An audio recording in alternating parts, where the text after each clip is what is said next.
Pronto, voltamos. Vamos lá para a nossa aula 2, né? Nós falamos sobre performance e intervenção urbana e agora a gente vai dar continuidade a esse material falando sobre o que é arte, os segmentos que a gente pode analisar, como analisar, que a arte é subjetiva e que ela depende de muitos movimentos de ida e vinda, dos fluxos de pensamento, o que era pode não ser, o que não era pode ser, depende muito da subjetividade daquele que está vendo e também de quem produz, né? Porque ele coloca aqui que algumas vezes que não deve se causar espanto a relação do artista perguntar, se questionar o que realmente é arte, e a gente vai ter algumas explicaçõezinhas sobre isso. Deixa eu afastar aqui um pouquinho. Hoje, as cidades oferecem espaços para espetáculos de rua nas linguagens de dança, né? Nas cidades, praças públicas, já se constroem essas praças com um palco, um tabladozinho para que essas pessoas possam se apresentar. Do teatro, da música e das artes visuais, abertos a toda a população. Podemos ter acesso a acervos virtuais de museus e galerias do mundo, todo navegando pela internet no computador, mais próximo em celulares e tablets. Se vocês acessarem sites de museus, vocês conseguem visitar espaços na França, na Espanha, na Inglaterra, em qualquer lugar do mundo e conhecer essas obras. E vocês podem fazer isso em sala de aula, caso tenham esse material, porque a gente também depende muito da infraestrutura.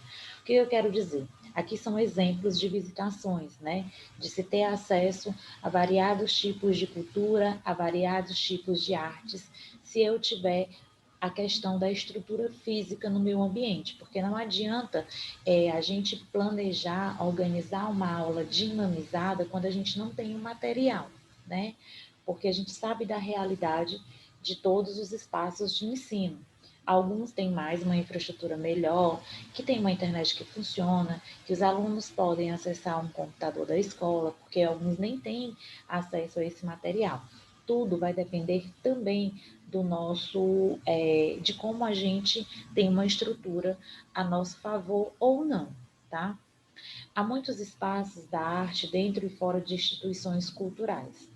Muitos artistas têm o desejo, como disseram o cantor, músico e compositor Milton Nascimento e o jornalista e compositor Fernando Brar, de ir onde o povo está, certo?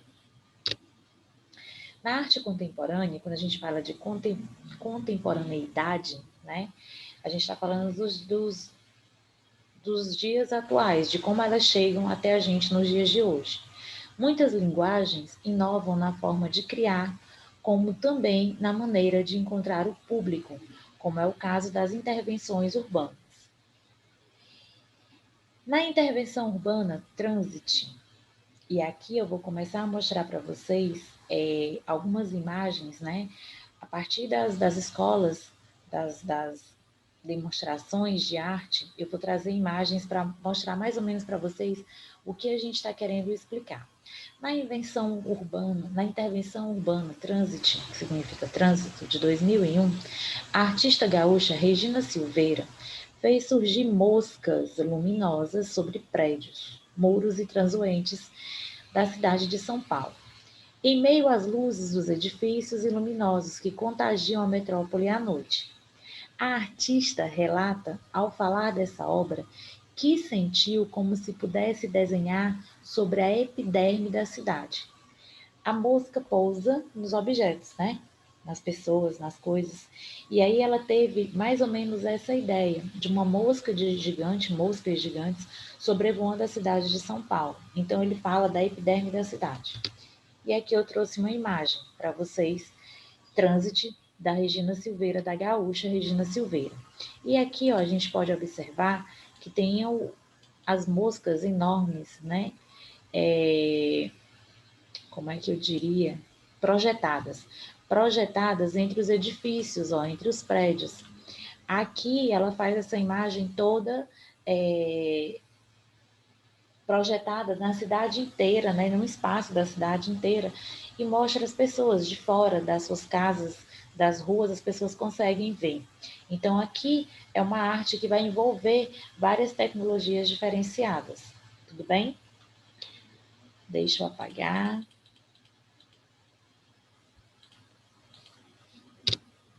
Olha isso aqui, ó. A arte sempre foi arte? O que vocês me dizem aí nos pensamentos de vocês, nas análises? A arte sempre foi arte? O que era arte antigamente pode ser considerada arte agora, ainda ser considerada arte agora? Ou o que não era arte hoje pode ser considerada arte? A arte sempre foi arte? Muito do que hoje chamamos de arte, na época em que foram criado, não era considerado como tal. Vários artefatos tinham, entre outras funções, a religiosa ou a ritualística. Olhem aqui. Um exemplo são as pinturas conhecidas como arte rupestre. Olha essa imagem. Desenho de um animal na parede, né, em pedras, nas cavernas. Um exemplo são as pinturas conhecidas como arte rupestre. Em um bisão ferido, aqui é o nome dessa obra, né, tida como bisão ferido, por exemplo, pintado na parede da caverna de Altamira, na Espanha, a expressão artística é contextualizada por meio das tensões entre linhas e tons que representam a agonia da morte de um animal. Olha aqui, ó. Aqui demonstra a morte do animal. As tensões, a feição de espanto do animal, ele traz aqui como um ritual. Mas aí é a questão de, é um ritual religioso ou é apenas a demonstração do diário, do dia a dia das pessoas daquela época, né? É a captura do animal para sua refeição, ou o sacrifício desse animal pedindo prosperidade. Não temos como saber exatamente. Os historiadores até hoje discutem se quem produziu essa imagem queria relatar um fato ocorrido ou projetar o desejo de caça bem-sucedida.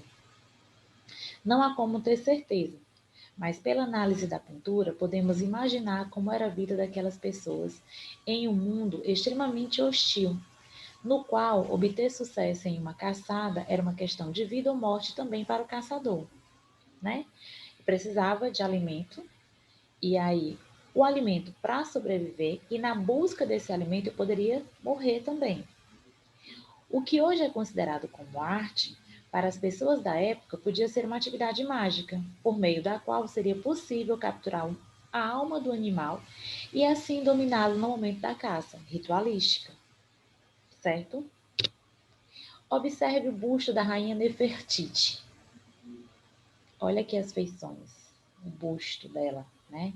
De imponência, o olhar poderoso. Assim como a imagem de arte rupestre que especulamos ter sido criada por acreditarem ter a capacidade de fazer um ser morrer no Egito antigo, também havia a crença em obras com a finalidade de eternizar a vida, as feições do jeito que elas são, as esculturas, né? Que a gente pode observar. Museu de Cera, por exemplo, também é uma arte de eternização, de mostrar como é as feições dessa pessoa e como pode guardar essa imagem para o resto da vida. Os escultores criavam imagens de rostos em pedra calcária, entre outros materiais, para que as pessoas continuassem a viver além túmulo. Segundo o historiador de arte Ernest Gombrich, a expressão escultor em egípcio podia significar aquele que mantém vivo. Talvez fosse esse o desejo da rainha Nefertiti, ao solicitar a um escultor da época que eternizasse seus traços de mulher jovem, eternamente bela e jovem. Esse era, na crença egípcia, o poder dos escultores, manter viva a alma e a imagem da pessoa retratada por meio da arte. Descobre. de Myron de Eleuteras. Olhem isso aqui. Bronze, tá? Esse material aqui é bronze. Na Grécia Antiga, principalmente nos períodos conhecidos como clássico e helênico, a arte é resultante da percepção sensível do mundo, e sua representação é feita por meio da ideia do que é belo na concepção cultural daquela época. A beleza na concepção clássica dos gregos pode ser apreciada na escultura que mostra o corpo de um jovem em movimento no momento em que arremessa o discóbulo. Trata-se de discóbulo, escultura copiada pelos romanos em que se destacam características daquilo que na peça eram considerados o corpo perfeito, o movimento perfeito, ideias do belo clássico. Apreciem mais uma vez. De Myron de Eleuteras. Será que esse conceito de belo faz parte apenas do passado? E aí a gente vai pensar em algumas imagens de mulheres. A perfeição, eu vou colocar assim, ó, entre aspas para vocês, a perfeição do corpo hoje, né, em se venerar um corpo perfeito, a pessoa magra, alta, sem defeitos. E pensar no que era belo, qual era o tipo de mulher bela antigamente, mais cheinhas, né, com mais curvas. Então, o que era belo em uma época pode não ser agora. E o que é agora, antigamente, também poderia não ser. Na Idade Média, entre os séculos V e XV, há um retorno das funções religiosas da arte na cultura ocidental. A arte, a serviço da Igreja Católica, cria templos, imagens, músicas e esculturas que podemos encontrar no acervo da arte sacra, que é a arte religiosa, né, das igrejas. Renascem ideias. Essa imagem. Digam-me, quem conhece? E a gente já viu paródias, intertextualidade, utilizando essa imagem. Mona Lisa. Mona Lisa. No Renascimento, século XV e XVI, o interesse se voltou para as questões humanas e os ideais de beleza clássica. E os ideais, deixa eu corrigir aqui,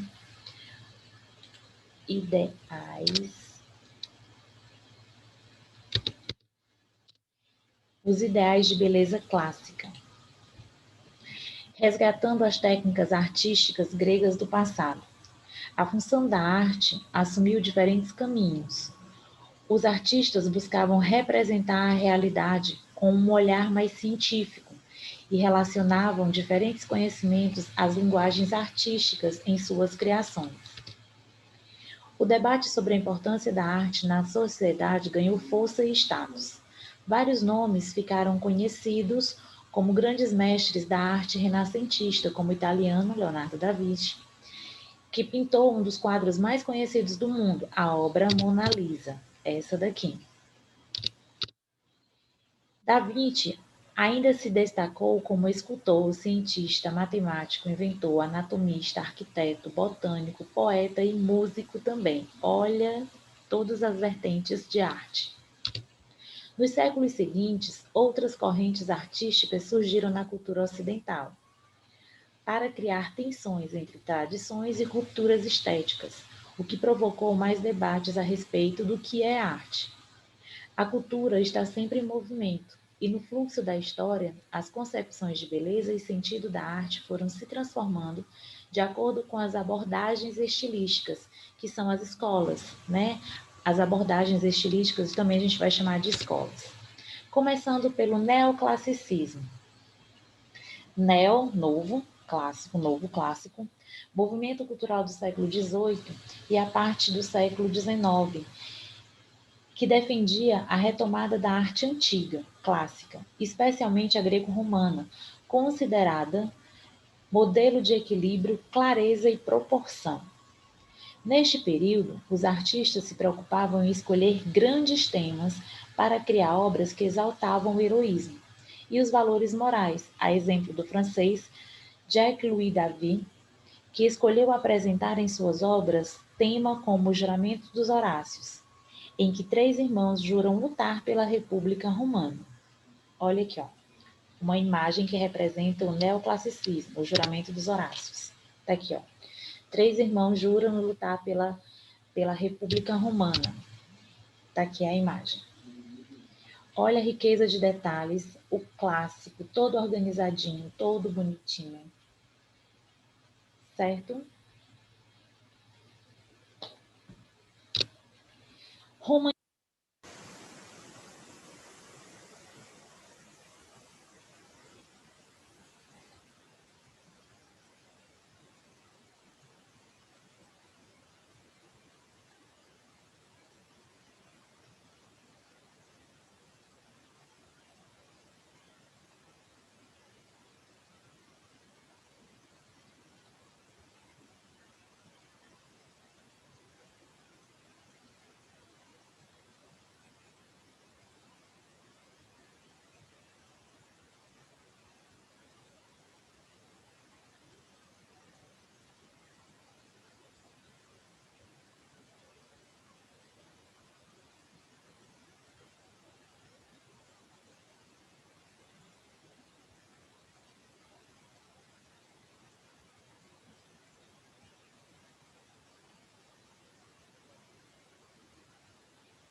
estética e artística.